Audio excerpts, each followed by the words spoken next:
Deep in the jungles of Cambodia stands the largest religious monument ever built by human hands.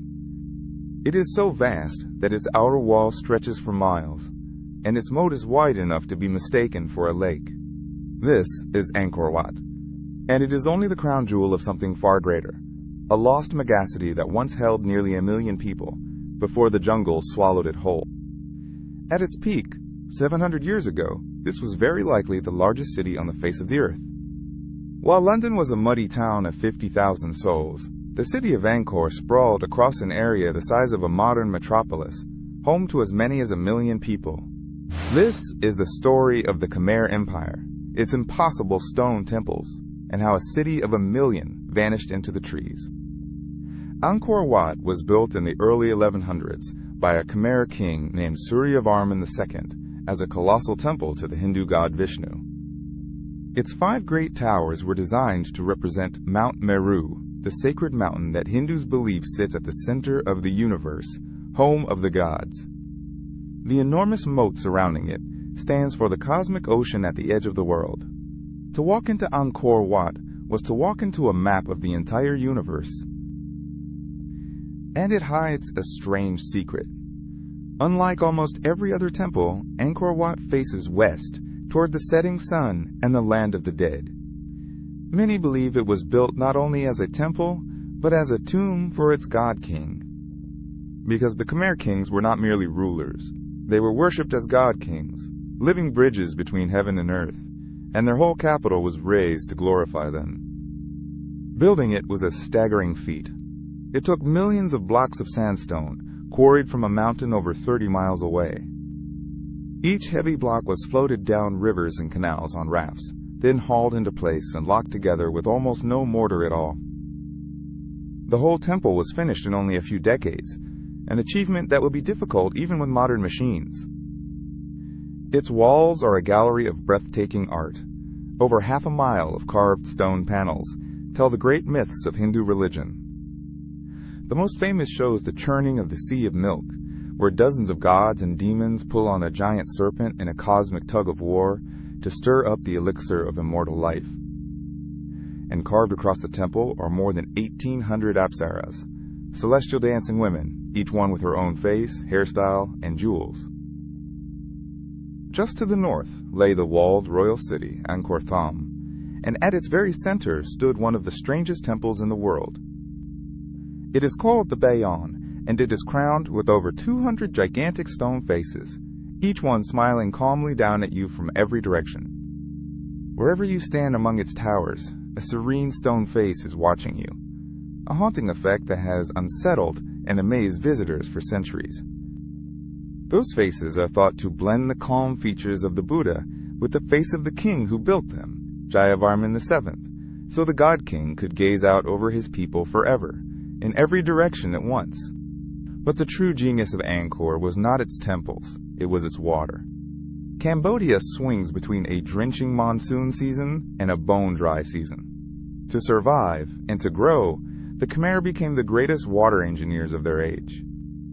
They dug vast reservoirs called barrays, some over 5 miles long, along with hundreds of miles of canals, dikes, and channels. This giant machine of water let them capture the monsoon rains and release them in the dry months, watering their rice fields all year round. With harvest after harvest of rice, the Khmer could feed an enormous population, and that food is what powered the largest city on earth. A great lake nearby flooded every year, filling the fields and stocking the water with so many fish that the Khmer became some of the best-fed people in the medieval world, all of it carved proudly onto the temple walls. For centuries, Angkor was the dazzling heart of an empire that ruled much of Southeast Asia. And then, slowly, it began to fall apart.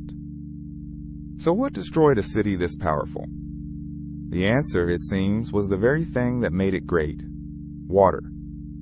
Scientists studying ancient tree rings discovered that Angkor was hit by decades of brutal mega-droughts, which crippled the water system and starved the city. Then, in a cruel twist, the droughts were broken by monsoons so violent that the floods tore through the ancient canals and reservoirs, wrecking the machine that kept the city alive. On top of the climate disaster came war, A rival kingdom to the west attacked and sacked the great city, carrying off its treasures. The kings eventually moved their capital away, toward the coast and its sea trade. Angkor was left behind, and the jungle wasted no time moving in. Over the centuries, the forest reclaimed the abandoned city. Giant silk cotton and strangler fig trees took root in the temple walls.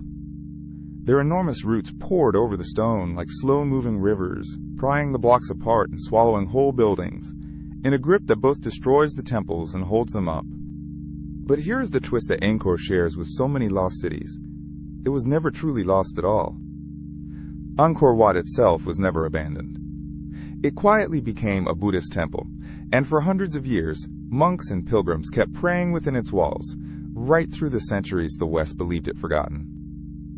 Local people always knew exactly where it was.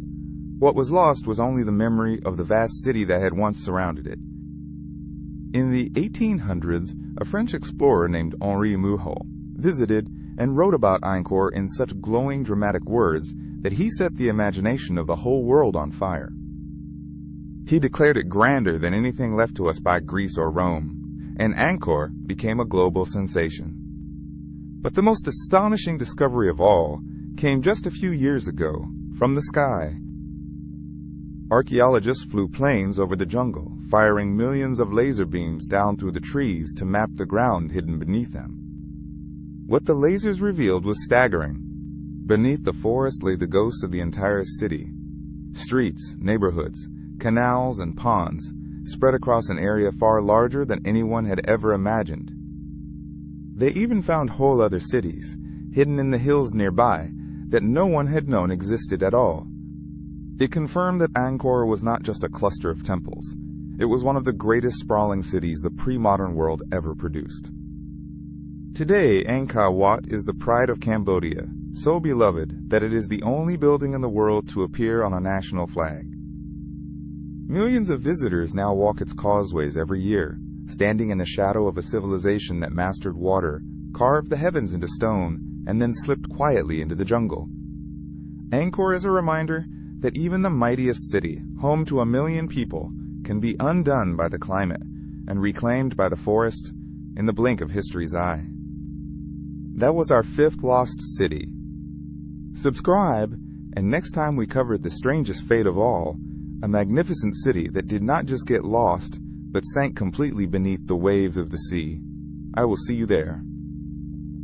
Angkor is a reminder that even the mightiest city, home to 1 million people, can be undone by the climate and reclaimed by the forest in the blink of history's eye. That was our 5th lost city. Subscribe, and next time we cover the strangest fate of all, a magnificent city that did not just get lost, but sank completely beneath the waves of the sea.